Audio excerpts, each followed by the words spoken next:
Queridos amigos, bienvenidos, buenas noches, feliz viernes. Aquí estamos una semana más en Lo que no te han contado, tu espacio en Vivo and Media. Ya llevamos 47 ediciones de este programa y te aviso, ya te advierto, esta semana estoy un poco enfadado. Esta semana lo que te vamos a comentar por aquí no es bonito, pero es necesario que lo sepas. Esto es como cuando vas al médico. Vas porque tienes una dolencia o vas porque te quieres enterar de algo que pasa dentro de tu cuerpo. A lo mejor lo que te dicen no es bueno, a lo mejor te tienen que operar. El posoperatorio es complicado y lo que pasa antes de la operación, nervios, ansiedad, malestar. Yo ya te adelanto que lo que te voy a contar hoy no es bonito, pero bueno, vamos a intentarlo hacer de una forma un poco amena o por lo menos de una forma desenfadada, para por lo menos que este viernes, si has decidido no salir de casa, disfrutar del tiempo primaveral que ha llegado al fin a España después de este largo invierno, largo y lluvioso invierno, si has decidido no disfrutar de ese reverdecer, por lo menos que aquí te entretengas un rato y que te enteres de lo que otros te quieren ocultar. Aquí no hay conspiraciones que valgan, aquí hay una realidad. Mientras el gobierno te miente, te manipula, mientras te intenta engañar, aquí intentamos poner en negro sobre blanco, por lo menos ponerte delante de la pantalla todo lo que sucede en España. Y lo que sucede en España es que cada vez hay más ultraderechistas. Cada vez hay más gente que forma parte de la fachosfera. Cada vez hay más ciudadanos españoles a los que se relega a ese territorio. Prácticamente, digamos que quien no sigue el discurso de la prensa del régimen, quien no comulga con los postulados que comenta ese movimiento nacional que conforman el PSOE, el gobierno, Sumar, los medios de comunicación afines y todo ese sistema de especialistas. Oye, ¿cuántos expertos tiene esta gente? Le salen de debajo de las piedras, brotan como setas, especialistas en todas las materias. ¿Cuántos expertos en derecho constitucional tiene el PSOE que son capaces de malear la Constitución siempre hasta el límite o hasta el punto que le interesa al gobierno? ¿Cuántos expertos en apagones tiene que ya han dejado de hablar del apagón para hablar de la gran luz que brilla sobre este país con sede en Moncloa? ¿Cuántos especialistas hay en energía, en vivienda? Yo no sé cómo esto va tan mal con tantos especialistas que tienen. En vez de tenerlos en las tertulias, los podían tener a su servicio. El caso es que todos esos forman parte del lado del bien, que cada vez es más pequeño, la verdad, pero cada vez está mejor pagado con tus impuestos. Y luego en el resto del país estamos los del lado del mal, a los que nos denominan ultraderechistas, gente normal y corriente, que nos ganamos la vida como podemos, que trabajamos de sol a sol, que realmente no tenemos ninguna ideología extremista, pero a los que nos han relegado a ese lado, el de los ultraderechistas. Y simplemente he estado echando un vistazo a la hemeroteca, pero a la hemeroteca reciente, no creas. Y he visto sobre un personaje, érase una cabeza, un cuerpo pegado, como es Óscar López, que ha hecho, el otro día hacía la siguiente referencia. Yo tengo conocimiento de una campaña de acoso y derribo al gobierno de España por parte de la derecha y de la ultraderecha por tierra, mar y aire. Por tierra, mar y aire, si usted no está de acuerdo con algo de lo que dice el gobierno y mire que es difícil estar a favor de casi cualquier cosa que defiende Pedro Sánchez, gato panza arriba, persona que se ve amenazada y persona que al sentirse en peligro ataca a todo el mundo, si usted no está de acuerdo con eso ya es ultraderecha. La ultraderecha la ven en sueños, la ultraderecha la ven en los pozos del café, la ultraderecha la ven en las cartas, en las líneas de la mano, la ultraderecha la ven donde usted está. Y lo que hay enfrente es una oposición absolutamente desnortada, absolutamente invadida por las tesis de Vox, acomplejada frente a la ultraderecha y que no conoce la realidad de un país plural y diverso como es España. Es un país plural y diverso, pero si usted no está dentro de la pluralidad y la diversidad que duerme en Moncloa y que descansa en los asientos del Consejo de Ministros, es ultraderecha. Ultraderecha, ultraderecha, ultraderecha, ultraderecha, ultraderecha. Y también quiero decirle a toda esta campaña de bulos, de fango, de la ultraderecha y de la derecha de este país, que este gobierno va a seguir avanzando. Llama mucho la atención porque Félix Bolaños en abril de 2024 se presentó en el Congreso de los Diputados para explicarnos lo que era el ciclo del bulo. Y el ciclo del bulo, básicamente lo que consideraba que era, se iniciaba con publicaciones en prensa que surgían de filtraciones que realizaba la gente de mala fe, con malicia, la gente que quería, en definitiva, privar a España de un gobierno de progreso, de un gobierno que mira por los ciudadanos y no por los intereses espurios de los poderes, de las élites, que siempre, por supuesto, pertenecen a la ultraderecha. El caso es que lo que decía Félix Bolaños es que esas filtraciones provocaban recortes de prensa que a posteriori utilizaban sindicatos de derecha y de ultraderecha para denunciar al gobierno de España. Con esas denuncias, al final, lo que hacían es un ruido que intentaba desestabilizar al gobierno. Y, cuidado que falta la última pata de este cóctel, que son los jueces. Los jueces, hay jueces buenos, que son los de izquierda, que casualmente siempre hacen justicia, siempre aciertan, incluso cuando, como por ejemplo, Margarita Robles condenó a 15 años de cárcel a un inocente por una violación que no cometió. Pero eso es justicia. Lo que hacen los jueces, por ejemplo, que investigan sobre el rescate de Europa, sobre el caso de Begoña Gómez, sobre el caso Koldo, sobre el último fenómeno que les ha salido en Canarias, que está en manos de asuntos internos, del que te hablaremos posteriormente, todo eso es ultraderecha, porque la ultraderecha está hasta en la sopa. De hecho, levanto una piedra, levanto mi teléfono móvil y veo ultraderecha. Y de hecho, Óscar López demuestra una obsesión que a lo mejor es enfermiza. Pues ha pactado con el diablo, con la ultraderecha, yendo en contra de todas las políticas europeas, yendo incluso en contra de lo que ha planteado su partido. No quiero abundar más, pero es que he encontrado un último corte en el que abunda la ultraderecha. Pues una vez más, modus operandi habitual, una organización ultraderechista presenta una denuncia falsa para perseguir al entorno del presidente del gobierno. Mira, las obsesiones a veces son positivas, o por lo menos diría que casi nunca generan buenas expectativas vitales, que casi nunca son positivas en realidad, me desdigo. Lo que sucede es que muchas veces generan buenos resultados. Quien se obsesiona con un determinado trabajo y le dedica muchas horas al día, a lo mejor termina pirado. Pero a lo mejor el resultado de su trabajo es un gran libro, una gran obra, cumbre. Eso en el arte, por ejemplo. Lo que sucede es que esta gente tiene la obsesión de tener en su discurso, mañana, tarde, noche, llueva, truene o haga sol, el término ultraderecha, el término fango, el término bulo. Todo el mundo que disiente de los postulados del gobierno forma parte de los contrarios. En el terreno de los contrarios no hay una oposición, no hay una crítica, no hay unos ciudadanos que disienten simplemente de, a lo mejor, una cuestión dentro del programa de gobierno.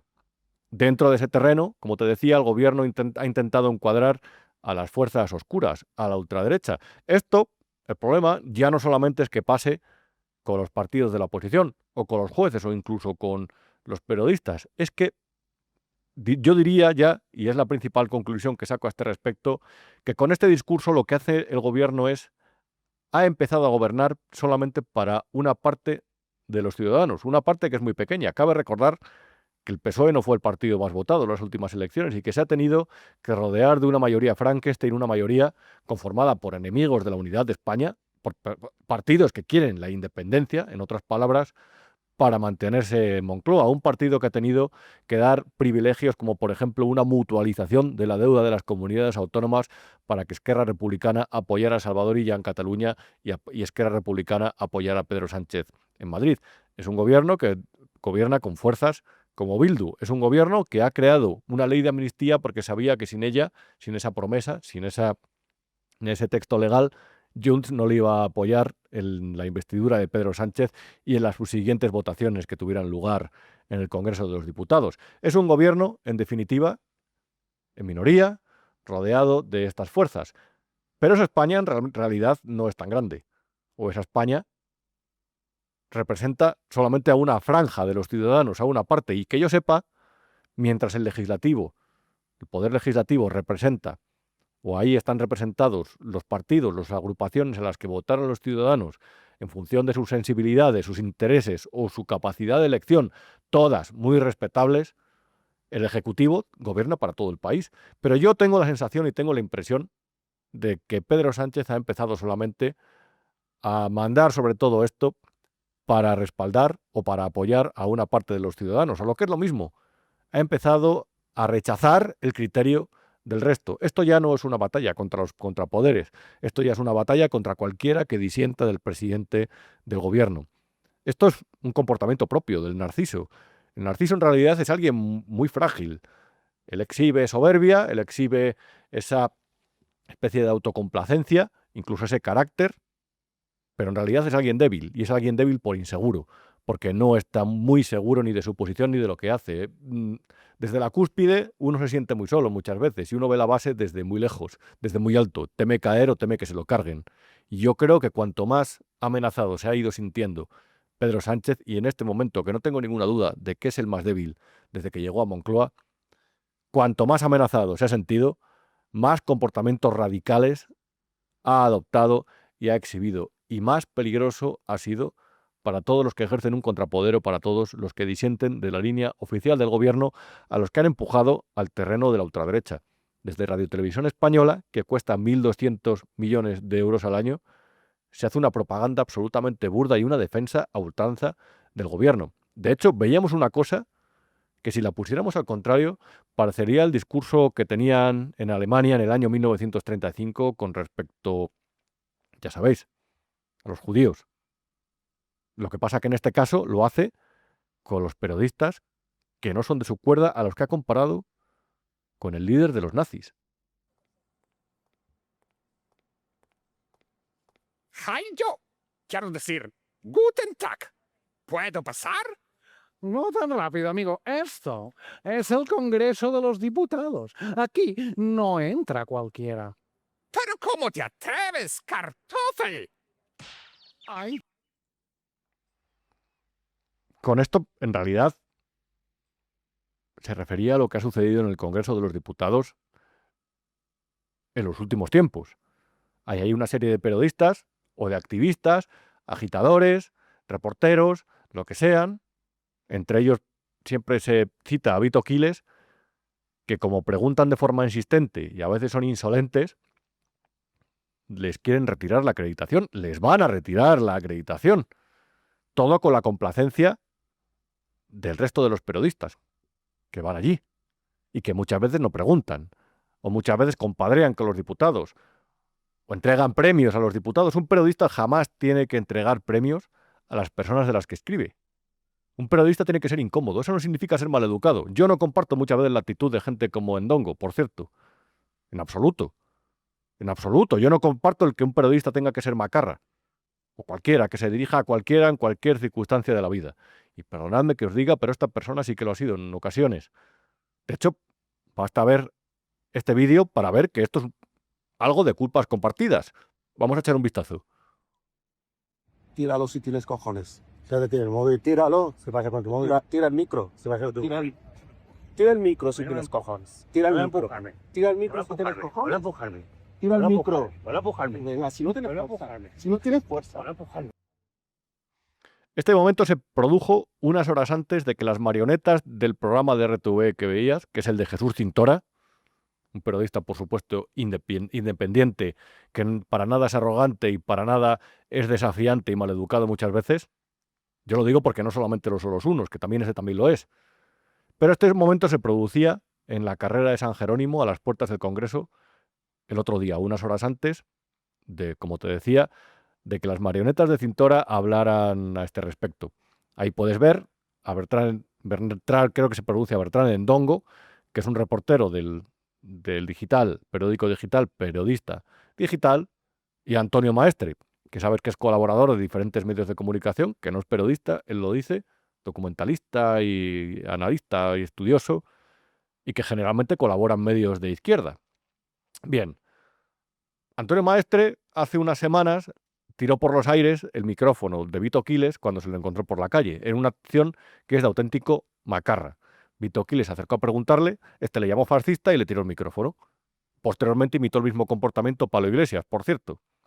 Y en realidad, cuando tú haces la primera agresión, lo que estás llamando muchas veces es que otro te corresponda de la misma manera. Y no quiere decir que quien le corresponda tenga la razón, porque creo, sinceramente, honestamente, que la violencia no es la vía para solucionar ningún problema y desde luego no es lo que tiene que caracterizar la rutina del reportero y del periodista. El periodista tiene que ser incómodo, muy incómodo con la información, no con actitudes exacerbadas. Tú puedes tener una opinión diferente al respecto, la respeto.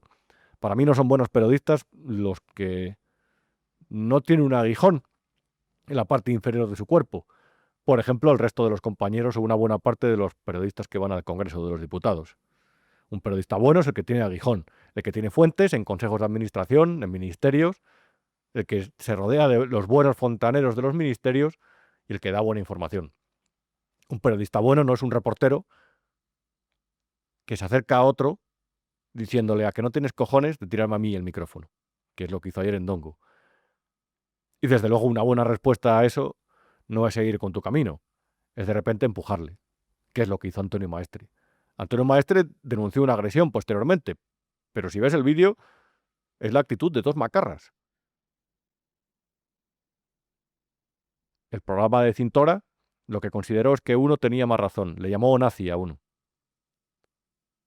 Y por este camino transitamos, mejor dicho. Vaya fallo de verbo. Y por este camino, a unos nos han relegado al terreno de la ultraderecha y a otros les han encuadrado dentro del de los agredidos, que son los que tienen razón, los pacientes y los sufridores, los que intentan contar la verdad y sacar adelante un país, pese a los intentos de agresión de la derecha y de la ultraderecha. El gobierno no hace nada mal, el gobierno no está amenazado por ningún escándalo de corrupción y este es el gobierno del cambio. Este es el gobierno de la gente, del escudo social, del crecimiento económico, de la mejora de las condiciones de vida de la gente, en un país en el que, por cierto, la tasa de pobreza está en el 19,7% de la población. En un país en el que el precio de la vivienda, tanto de compra de metro cuadrado como de alquiler por el metro cuadrado de alquiler, están máximos históricos. En un país en el que la cesta de la compra en los últimos años se ha incrementado un 30%, su precio. En un país en el que los sueldos solamente se han incrementado en un porcentaje que no ronda el 20%. Se han perdido casi 9 puntos de poder adquisitivo. Es un país en el que la prosperidad poco a poco se esfuma mientras se va polarizando y, entre otras cosas, porque el gobierno tiene un discurso por el cual sitúa en el terreno de la ultraderecha a todo aquel, o el del fango, de la mentira, a todo aquel que disiente de sus postulados. El caso es que a lo mejor todo esto lo hace porque hay cuestiones que le preocupan, entre otras, lo que veíamos en este titular pasado lunes, en el periódico El Confidencial, que decía: mensajes incautados por la UCO, que sabes que es la Unidad Central Operativa de la Guardia Civil, la que investiga los casos de corrupción. Esos mensajes vinculan a Santos Cerdán, secretario de organización del PSOE, el número 1 de Ferraz o el número 2, con adjudicaciones a Acciona.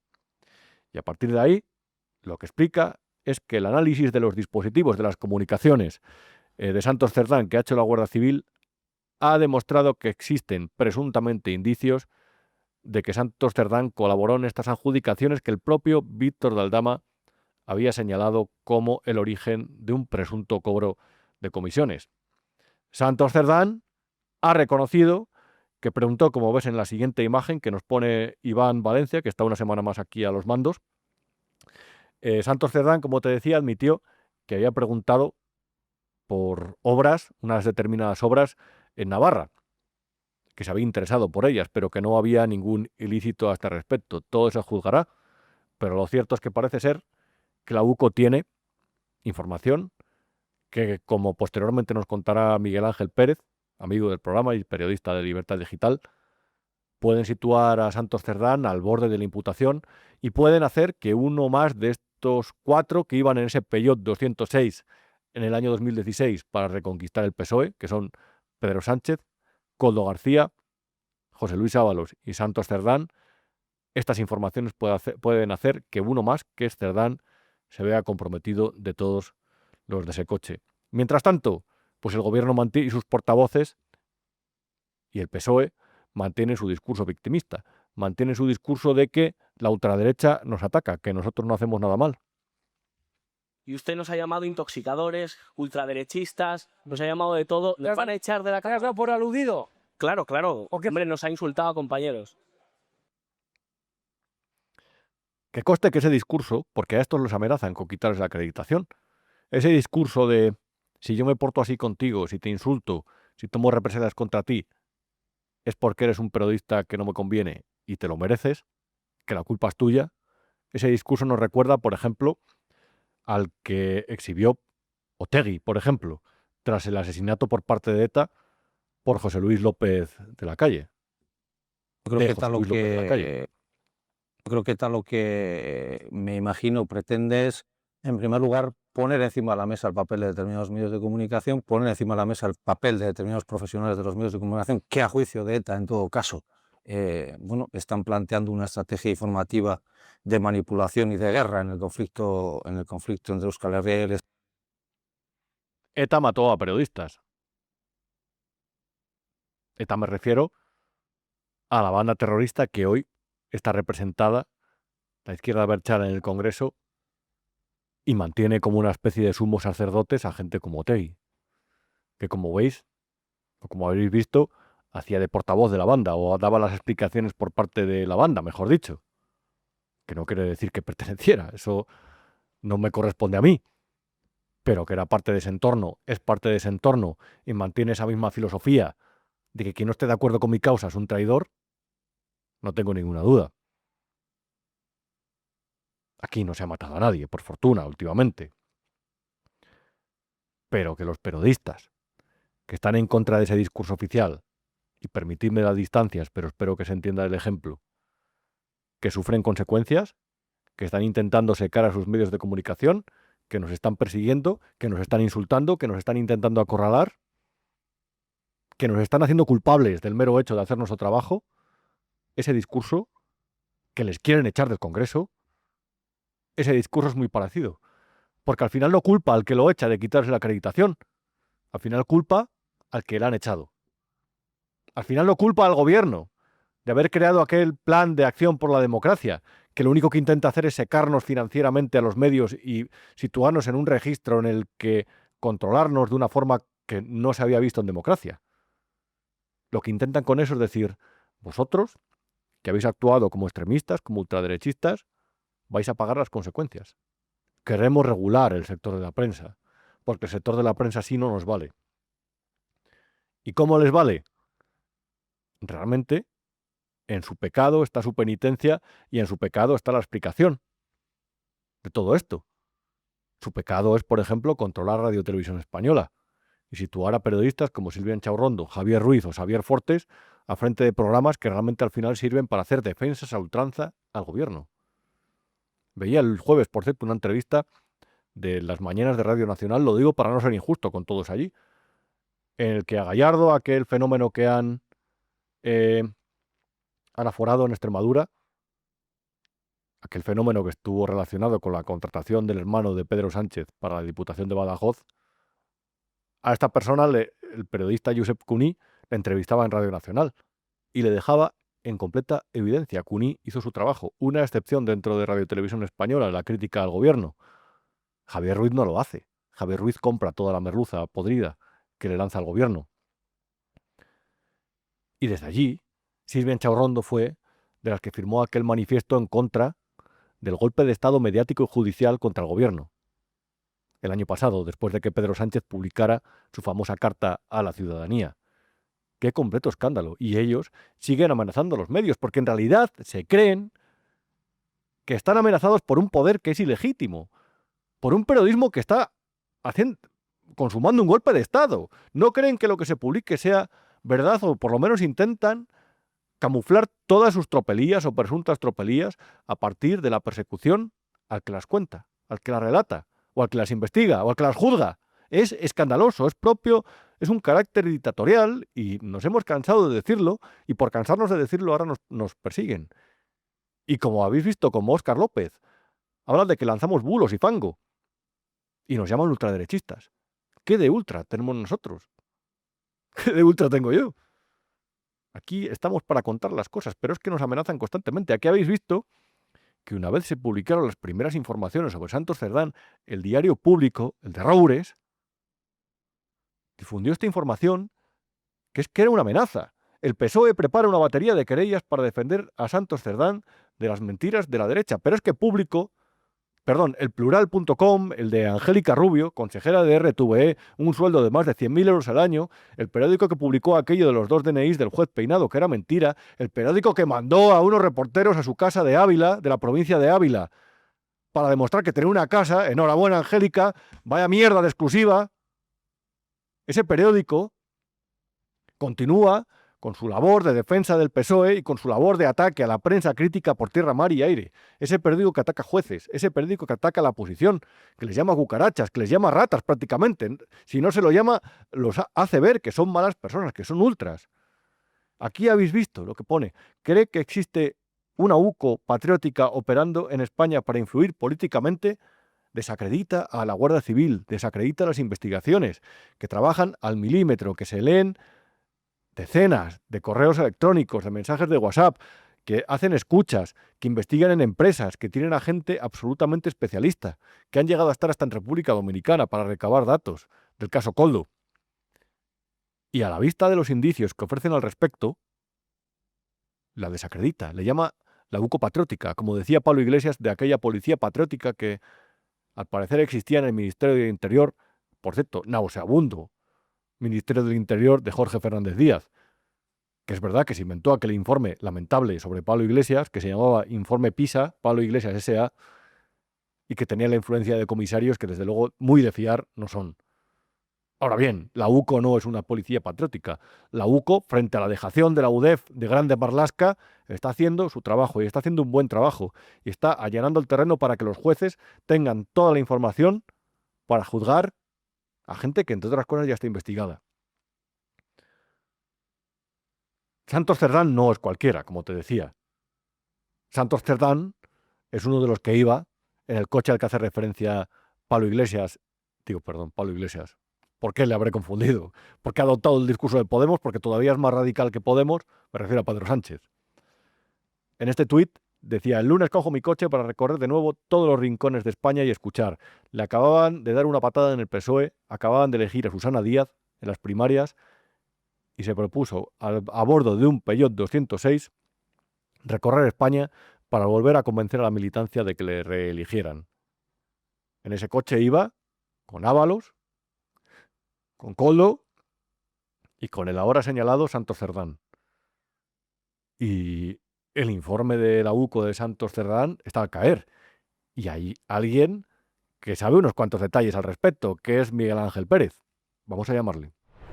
En Big One Media tenemos un club de socios y la verdad quería aprovechar este momento para pedirte colaboración en la medida de lo posible. Un pequeño gesto para ti es algo muy grande para esta casa, en la que con independencia, con rigor y sobre todo con nuestro estilo característico, sin dependencias de ningún tipo, de ninguna administración pública ni de ninguna de las empresas del IBEX, te contamos la actualidad, te contamos lo que pasa en España, con rigor, como te decía, y además de forma libre. Así que, en la medida de lo posible, como te decía, colabora y únete al club de socios de Big One Media.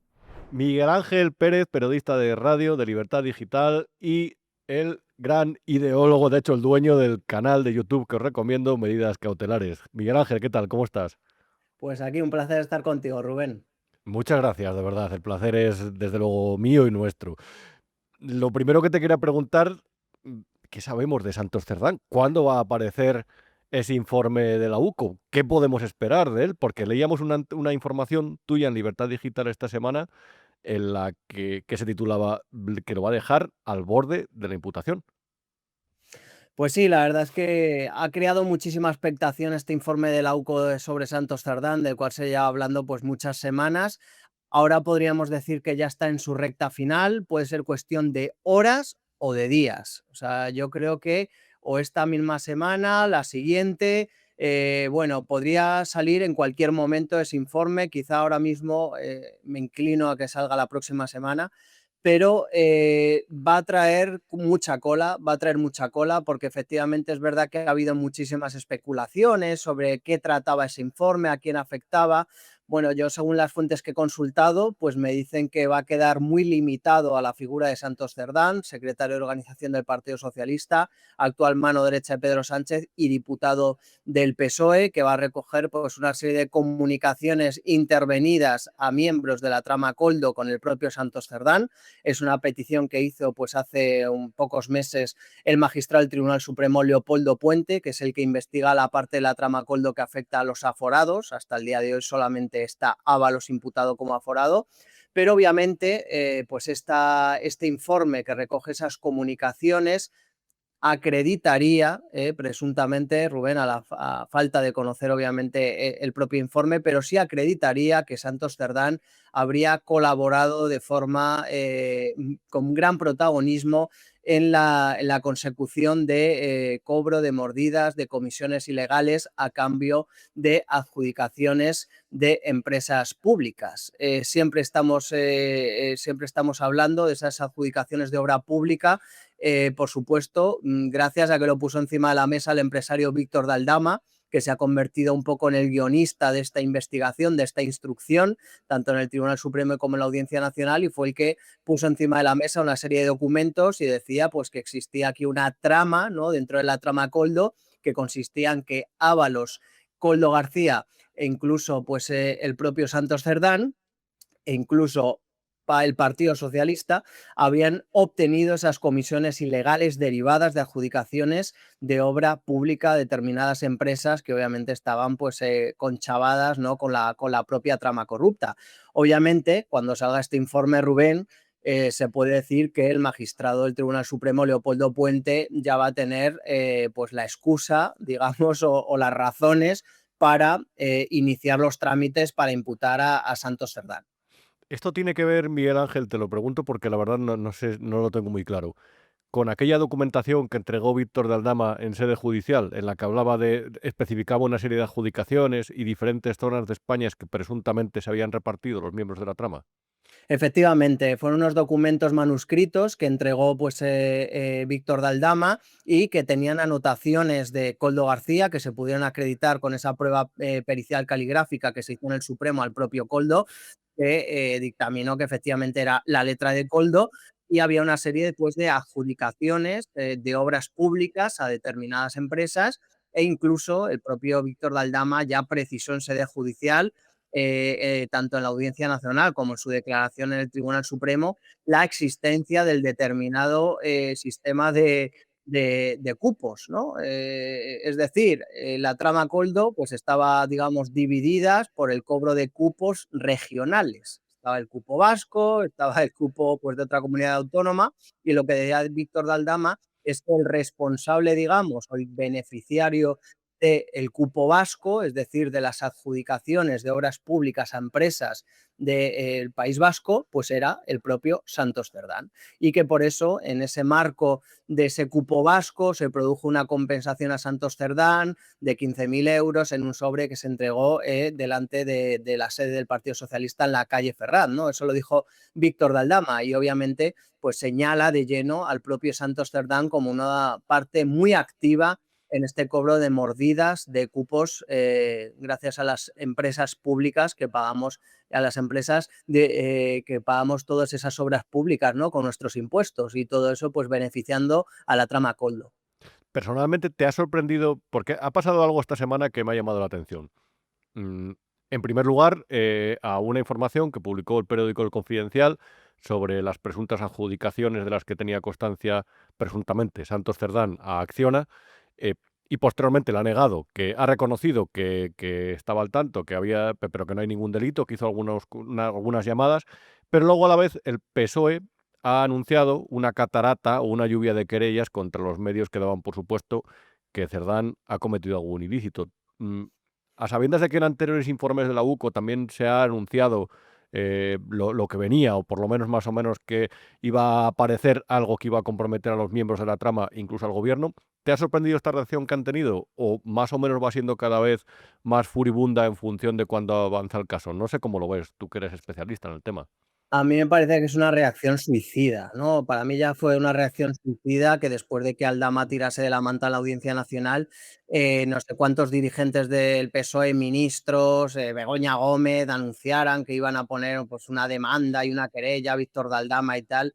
Eso ahora a día de hoy está parado, pero pase lo que pase, va a traer consecuencias negativas para todos ellos, porque obviamente si se inicia un procedimiento penal y dicen, a ver, usted, señor Víctor Aldama, ¿en qué se basa para afirmar que Begoña Gómez hacía este proyecto, que la ministra tal? Pues obviamente Víctor Aldama, que tiene las pruebas, las aportará, con lo cual reventará todo, ¿no? En ese momento. Y en este aspecto, pues me parece igual. Yo creo que ellos están obligados a decir que todo es un bulo, que son fake news y tal y cual, y que vamos a querellarnos y tal, pero al final eso no deja de ser pues bombas de humo, o sea, no vale para nada, fuegos de artificio, porque obviamente cuando se entregue ese informe que se está ultimando, que se han hecho pues determinadas modificaciones, obviamente los agentes de la UCO pues tienen que pisar con muchísima seguridad porque ahora mismo están en la lupa y hay una campaña contra ellos desde determinados medios progubernamentales cercanos al Partido Socialista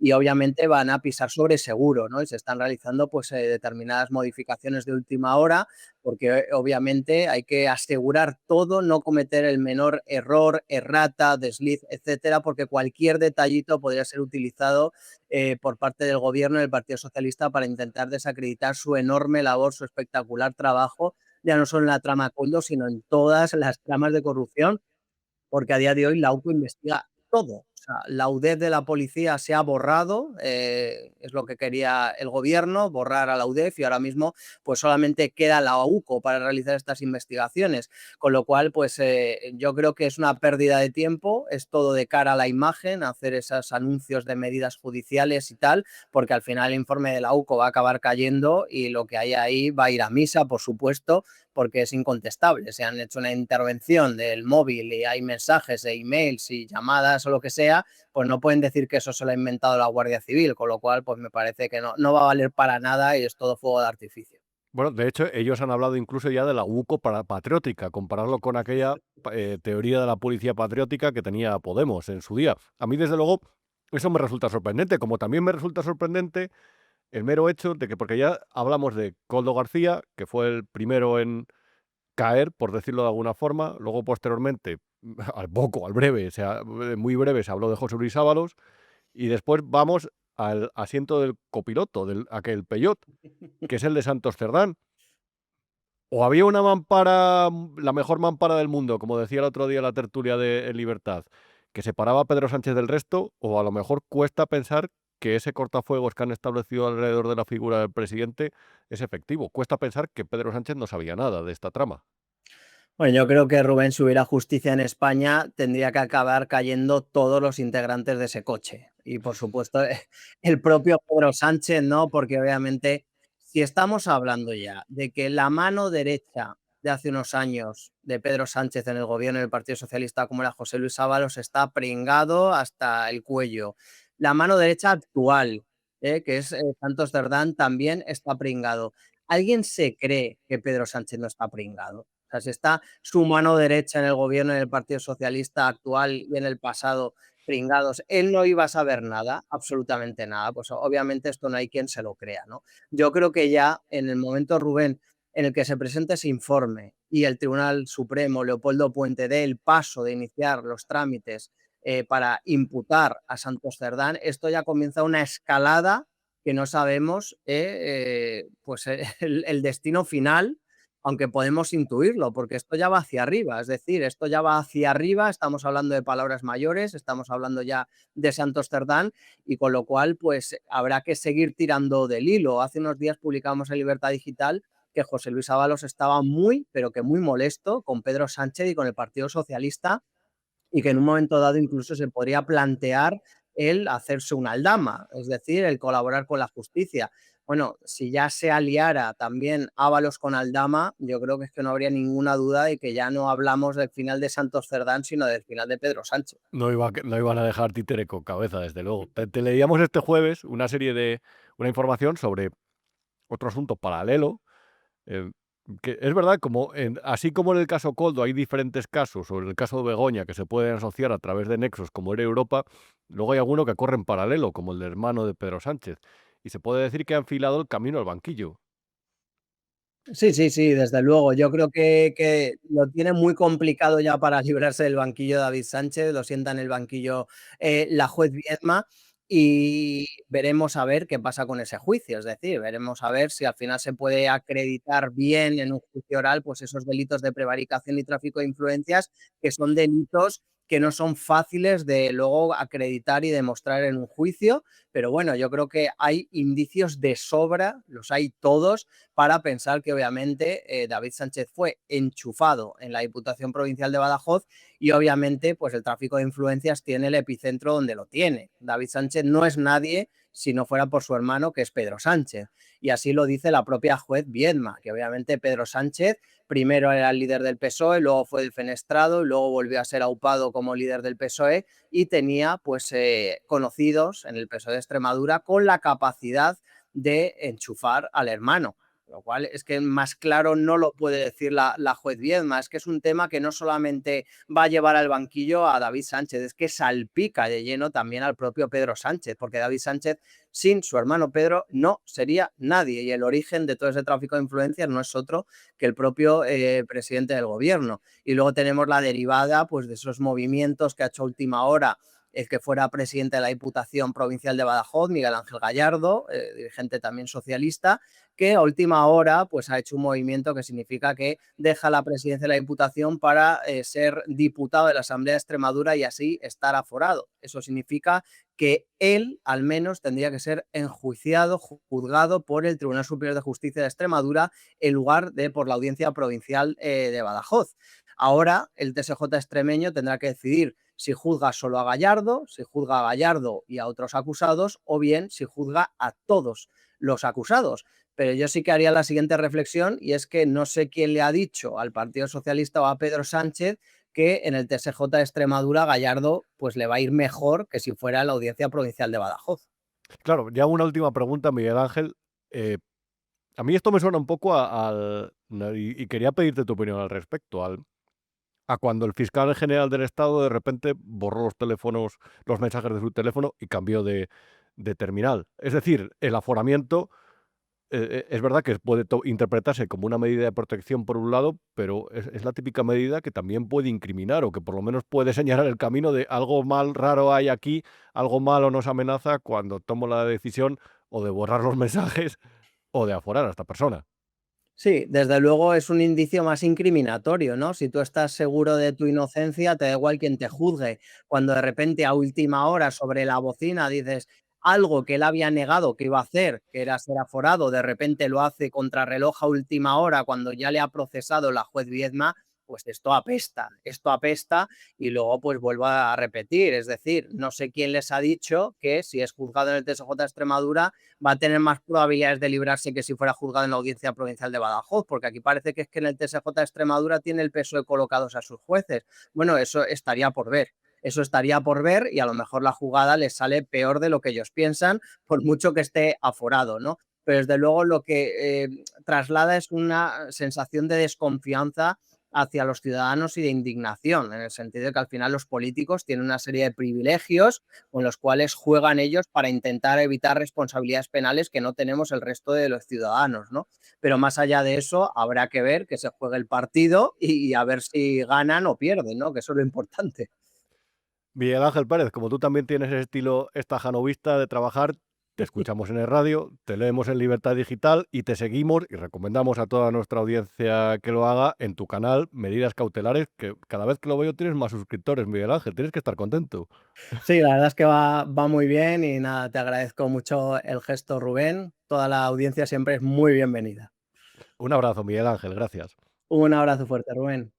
Santos Cerdán, el hermanísimo David Azagra, el prestigioso autor de la danza de las chirimoyas, un compositor de prestigio internacional, como decía un tertuliano de Ferreras. Por cierto, se enfadaba Ferreras con él este jueves. Pero es que el plato fuerte, lo gordo aquí, o bueno, no sé si definirlo como plato fuerte, porque lo de Santos Cerdán y lo de Hermano también se las trae. Pero es que esta semana han cantado narco, han cantado droga. Y quiero ser preciso en este tema porque se las trae y porque no quiero patinar. El caso es que la periodista Gemma Peñalosa del diario El Mundo me ha parecido que ha publicado una de las noticias del año esta semana. La policía implica en una trama de narcotráfico a un líder del PSOE afín al ministro Ángel Víctor Torres. el ministro canario que pasaba por allí, el que nunca ha hecho nada, el ministro de la memoria democrática, que tanta desmemoria o tan despistado está para algunas cosas. Quiero leer. La Policía Nacional ha situado en el centro de una organización vinculada al narcotráfico al expresidente y actual vicepresidente segundo del Parlamento de Canarias, el socialista Gustavo Matos. Un informe de Asuntos Internos considera que Matos medió entre la cúpula criminal y la delegación del gobierno en Canarias para frenar las inspecciones de unos clubes canábicos del sur de Tenerife que operaban, según sospecha la policía, como tapaderas dentro de tráfico y de cocaína y de heroína que se producía a todas horas. Este empresario, con el que presuntamente medió o conversó para mediar el tal Matos, se llama Mohamed Derba y es alguien peligroso. El informe de la policía al que hacía referencia al Mundo decía: Mohamed Derba revela al político su papel en el tráfico de estupefacientes del sur de la isla durante una conversación que captaron, dejando claro que tiene varios clubes suyos y el resto protegidos por él, que por la presión policial no pueden funcionar, explicando su poder y su influencia de tipo mafioso y por medios violentos. Ante esto, el político se mostró dispuesto a ayudar mediante contactos en la delegación del gobierno. Esto no es una fabulación, esto no es algo que se haya inventado ni la periodista ni la policía. Esto, de hecho, se sustancia en diálogos como este que están transcritos del informe policial. Yo no sé si te has quedado con ello. Yo cuando lo leí el domingo por la noche me quedé de piedra. Una persona que fue presidente del Parlamento de Canarias, actualmente es el vicepresidente segundo de esa Cámara, presuntamente se habría relacionado con un presunto narcotraficante en Tenerife y ese presunto narcotraficante le habría pedido colaboración para que frenaran las inspecciones de la policía en sus clubes canábicos donde presuntamente, todo esto presuntamente, la policía sospecha que se traficaban drogas. Él, desde luego, tal Matos, pese a estas evidencias, se pronunció así en una rueda de prensa. No he tenido nunca ninguna relación de tipo personal, profesional, económica, de ningún otro tipo con el señor Derba. Y añadía: ojo, cuidado con lo que se publique, que voy a por todas. Manchar la imagen, el prestigio, el que cuesta luego levantarse de él, de alguien que ha sido impecable, intachable en 20 y tantos años de actividad pública. La verdad es que siempre es lo mismo, nadie opta por la prudencia aquí. Siempre se opta por la amenaza, por el decir que se va a pedir una rectificación al medio de comunicación y por el hacerse la víctima. Por cierto, vi una pieza de esto de la televisión canaria y era basurienta. Era lamentable. ¿Para qué estamos pagando más de 2.000 millones de euros al año en televisiones públicas si en realidad lo que hacen al final es servir de órgano propagandístico de parte de la defensa de la gente que está salpicada por escándalos y que forma parte de los gobiernos? Estamos gastándonos el dinero de los impuestos en televisiones públicas que, en lugar de hacer su función, de contar la realidad, están para defender a todos estos. Es que ni siquiera respetan la sombra de la duda. Ni siquiera son prudentes a este respecto. Es que siempre están del lado de los gobiernos. El caso más escandaloso a lo mejor es el de TV3 o el de Radio Televisión Española. Pero es que veía esta pieza y todo era tan cateto, todo era tan lamentable, que parece que un periódico de Madrid, ya sabemos que aquí en Madrid está la sede de todos los males del mundo, había señalado a un honrado político canario y que se estaba defendiendo como alguien sobre el que había caído una injusticia. ¿Pero quién se cree esas cosas? ¿Pero por qué tenemos que pagar esos medios con nuestros impuestos? Si quieren seguir abiertos, si los ciudadanos, democráticamente, por mayoría, votan a partidos que apuestan por estos medios de comunicación, que se corten, que hagan su función, que describan la realidad, pero que no hagan de abogados defensores de esta gente. Es escandaloso. Por cierto, este señor, mejor dicho, apoyó a Pedro Sánchez en las primarias, en 2014 y en el año 2017. Es decir, no es alguien ni contrario al presidente ni ajeno, ni por supuesto a Ángel Víctor Torres. Es el jefe, entre comillas, del PSOE de Canarias y que, por cierto, ha actuado, las cosas como son. Le ha abierto un expediente informativo y te voy a contar cómo lo cuentan ellos, porque creo que te mereces saber todas las versiones, para que no veas que tampoco el partido le ha sometido a una persecución.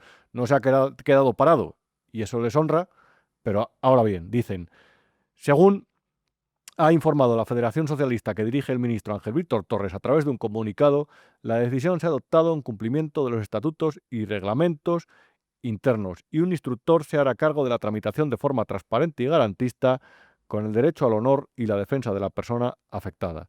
En todo caso, en la dirección de Ferraz precisan que no está acusado ni investigado por nada y creen que ha dado explicaciones sólidas dentro de un orden. Esto es jugar al palo y la zanahoria. Esto es la puta y la ramoneta.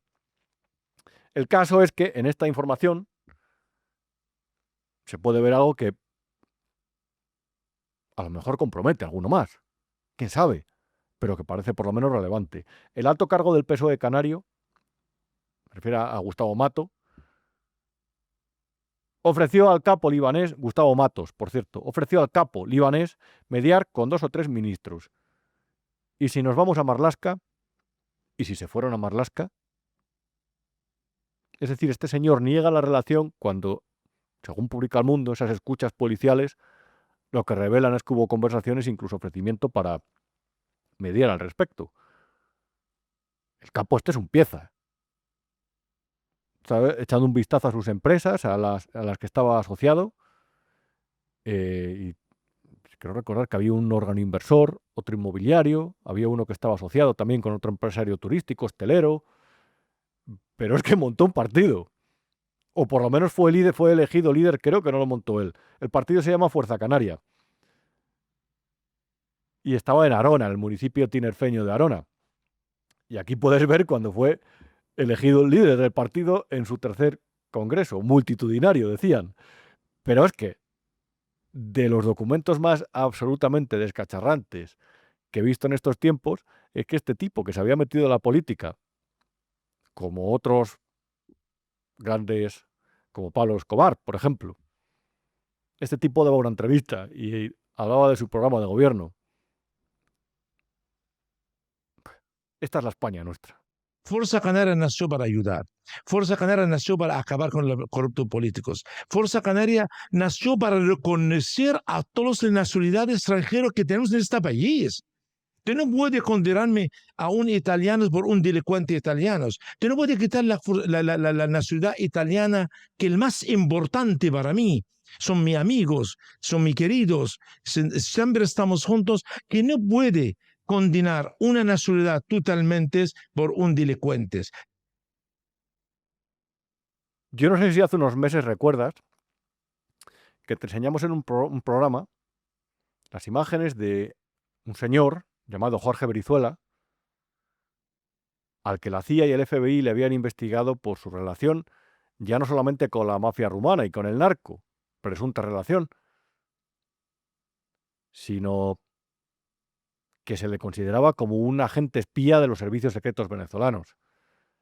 Esta persona se daba la mano con Víctor Aldama y con José Luis Ábalos en diferentes actos. Esta persona vino a Fitur, a Madrid, a la Feria Internacional de Turismo. Yo no sé si recuerdas, hace 2 o 3 años, que un desertor del ejército ruso que dio información a los ucranianos, se lo cargaron en Alicante, la provincia de Alicante.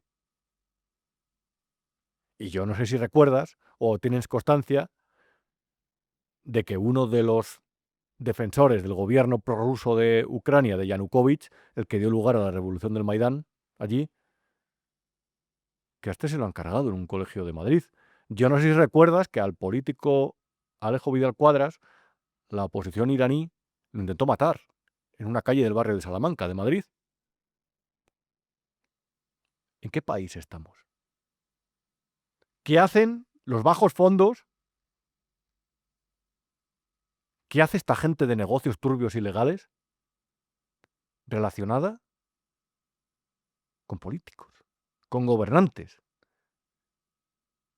¿Qué pasa aquí con estos atentados? ¿Por qué no se les da la suficiente importancia? ¿Dónde está el CNI? ¿Y esos síntomas de Estado fallido?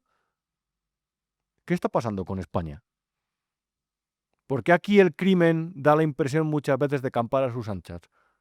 O por lo menos, si no es para tanto, ¿por qué suceden estos episodios? ¿Por qué nadie da explicaciones contundentes? A mí, desde luego, como ciudadano de este país, sin querer prejuzgar ninguno de estos casos, pero me parece preocupante. ¿Qué es la España de nuestros días? ¿A qué vientos está sometida?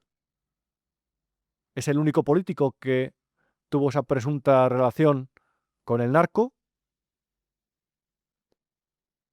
¿Qué hacía Víctor Aldama moviendo presuntamente esas barras de oro de Delcy Rodríguez desde Venezuela hasta Moscú? ¿Por qué Víctor Aldama tenía luego esa relación con el Ministerio de Transporte, con Hidalgo, el de Europa? ¿Por qué estuvo en Ferraz? ¿Qué nos estamos perdiendo aquí? ¿España coquetea con algunos que son capos en narcoestados? ¿Por qué este tipejo de repente se reúne o llama o mantiene contactos o como sea con un político del PSOE canario? ¿Pero qué es esto? ¿Qué es esta España? ¿En qué nos hemos convertido? ¿Impera aquí el derecho, impera la ley? ¿O la justicia al final va varios pasos por detrás de toda esta gente? Porque a lo mejor en algunos casos puede llegar a contar con el favor gubernamental. ¿Qué es eso de mediar ante el ministro? Un tipo que tenía esos locales canábicos, que la policía sospecha que ahí se vendía drogas, cocaína y heroína, y acude a un político del PSOE para mediar. ¿Qué están haciendo los partidos con esta España? ¿Qué tenemos que hacer los ciudadanos ante estos hechos? ¿En qué nos están convirtiendo? ¿En qué nos estamos transformando? Esto es completamente escandaloso. ¿Por qué este señor, este libanés, está aquí haciendo negocio en Tenerife? ¿De verdad nadie ve la gravedad de todo esto? ¿De verdad nadie ve las implicaciones que tiene esto? ¿De verdad nadie ve lo peligroso que es esto? ¿Qué es esto? En un momento en el que España es más débil que a lo mejor nunca en sus últimos siglos de historia, debido a las corrientes, a las placas tectónicas y sus movimientos geopolíticos que han debilitado a la Unión Europea. En este momento corremos el riesgo de que nuestros líderes se corrompan como consecuencia de lo que hacen terceros países implicados en sus batallas. ¿Corremos peligro de que los narcos y las mafias campen a sus anchas? ¿Que haya ajustes de cuentas a la puerta del colegio de tu hijo? ¿Cuántos ha habido aquí, por ejemplo, en Madrid en los últimos años? Que es que han disparado a Vidal Cuadras hace un par de años en el barrio de Salamanca. La oposición de Irán. La oposición de Irán. Aquí, en Madrid, en el barrio de Salamanca. A plena luz del día. En un día de fiesta. ¿De verdad que nadie toma conciencia de este problema? En fin, no quería terminar este programa sin referirme al caso del fiscal general del Estado.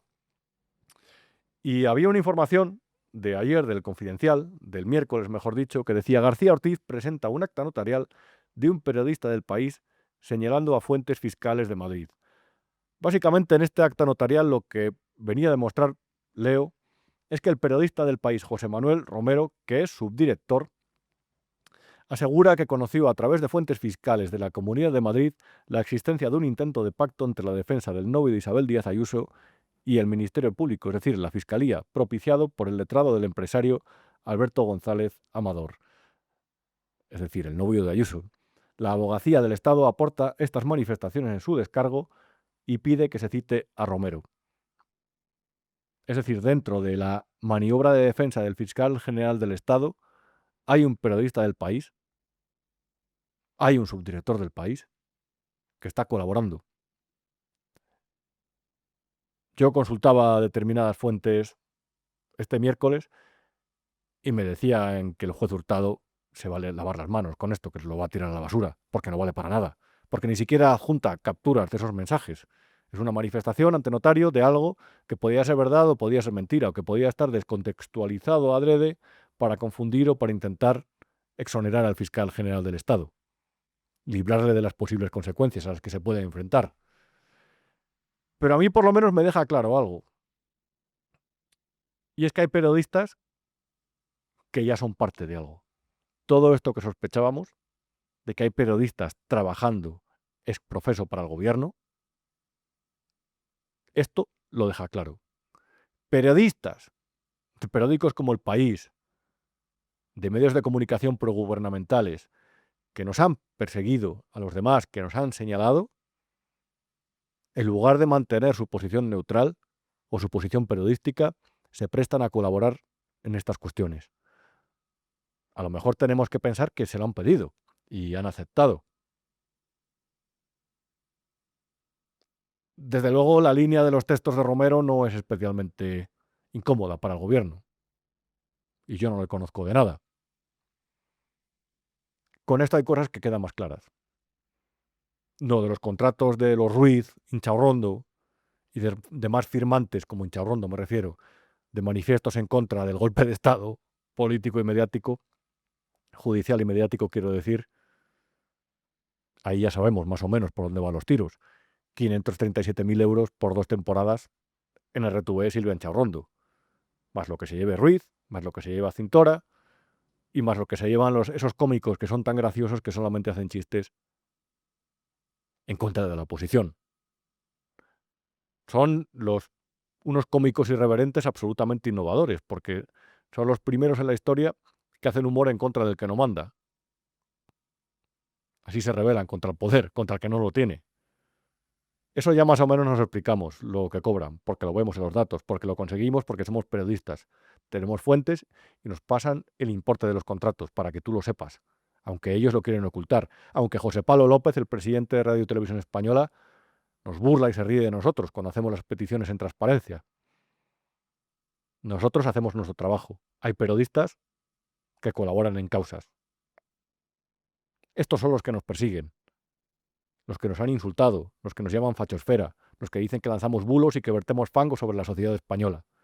Y mientras tanto, nosotros, con penurias muchas veces, con dificultades de todo tipo, seguimos haciendo nuestro trabajo. Nunca, nunca de verdad, en los últimos años, décadas incluso diría, ha habido una persecución tan burda, tan cutre y tan bien pagada de unos compañeros periodistas hacia otros. Y nunca España ha estado tan al borde del abismo institucional como lo está ahora.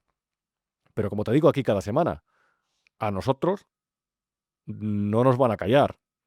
Aquí vamos a mantener nuestras luces encendidas, nuestras pantallas activadas, nuestros sistemas de transición a tope y nuestra voluntad para contarte lo que realmente es la verdad, para contarte lo que otros intentan ocultar, esconder, tapar, manipular, mentir. Es a lo que se dedican todos ellos, y son muchos más que nosotros. Pero por eso siempre te pedimos tu apoyo y tu colaboración. Y por eso siempre tenemos en cuenta tus comentarios. Todas las semanas, como te digo, me leo tus comentarios. Por cierto, estaba pensando en cómo podría, no sé si queréis decir alguna cosa, si queréis incluso que inaugure alguna sección con vuestros comentarios, con vídeos incluso, audios. Si tenéis alguna idea, estoy encantado de decirla. Y si queréis hacerlo, además de por el chat de YouTube, podemos montar algún sistema para comunicarnos. Porque realmente os tenemos en cuenta y os tengo en cuenta. Y por eso os leo cada semana. Aquí no nos queremos mejor que nadie, ni que otros periodistas que investiguen hacen su trabajo, y que por supuesto quien nos ve, la audiencia sabe y tienen su criterio y le respetamos 100%. Y como respetamos al 100%, por eso ponemos nuestro granito de arena para que os enteréis o para que tengáis más información de lo que sucede en este país. Y por eso te pedimos tu apoyo. Y tu apoyo se puede sustanciar de diferentes formas. Ya sabéis que tenemos un club de socios y ya sabéis que cada semana tenemos diferentes programas y cada clic, cada comentario, cada colaboración o cada atención nos ayuda, nos da fuerza y nos permite seguir. La semana que viene, aquí os espero. 9 de la noche, viernes, Vivo a Media, Mientras tanto, ya sabes que me lees en El Independiente, pero que aquí todas las semanas tenemos una cita. Lo que no te han contado, Big One Media. Que tengas un estupendo fin de semana. Gracias y buenas noches.